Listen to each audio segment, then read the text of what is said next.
So when you're doing a final walkthrough with a builder, you definitely want to make sure during your walkthrough, not only do you listen to what they have to say, but make sure you take care of the blue taping. So let me show you what that entails. So you want to look carefully and see what needs to be done. So I actually blue taped this door. So you could tell that this door has not had a second layer of coat. So it's wearing thin, and you could even see it just through the lines here that are not clean.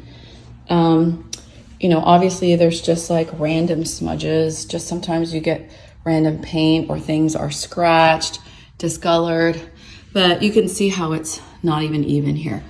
But these are the things you want to look for. A lot of times around the windows, it's very dirty. They need to clean that. Sometimes you can see here the paint's not even. Sometimes when they're rearranging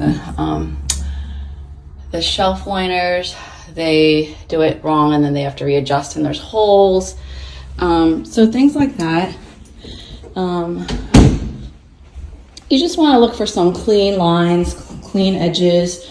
For example, here, you know, it looks a little messy. You could see that the paint has gone past where it should go. You can see here that it hasn't even been painted. There's a big gap and it's just overall very messy. So I'm gonna blue tape that too.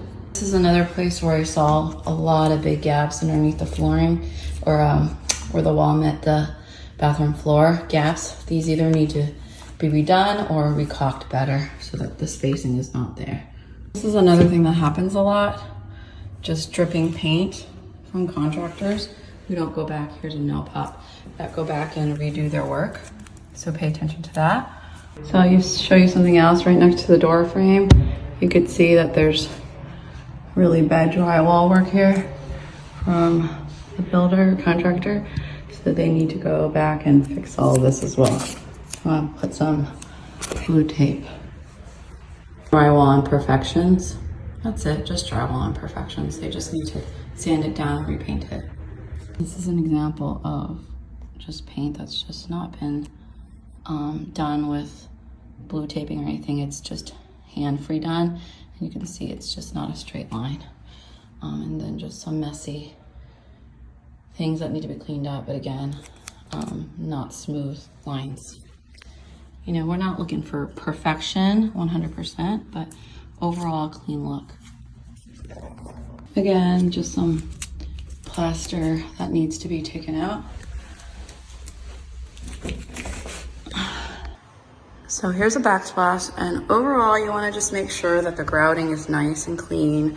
Sometimes builders have grouting issues, like on the corners where there's just excess grout and it's messy, or like here on the corners, or sometimes the grout just comes down and it's not clean, but they actually did a very nice job with this. Is just kind of sloppy work here. Again, them not going over and blue taping themselves what needs to have been blue taped originally.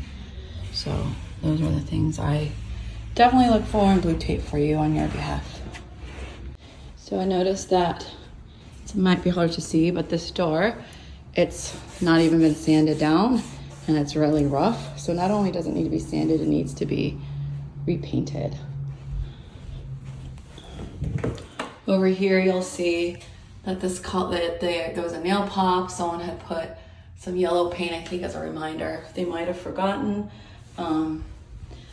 Here, there are some drywall differences. I'm not sure if you can see it as well, but things like that. So, you know, you just want to look for, you don't want to go crazy and put blue tape on every single thing. Every single thing that's tiny little things, but you know, when you can see that the colors are different or it's not smooth and you have just random caulking that's not where it's supposed to be, that's the things you want to blue tape. And obviously you want to blue tape anything that's broken. For example, shelves that are off its hinges, spacing. Sometimes you have carpet that just looks not put in properly, dents in the wall, things like that with a new builder. So just some things to look out for, and I hope this was helpful.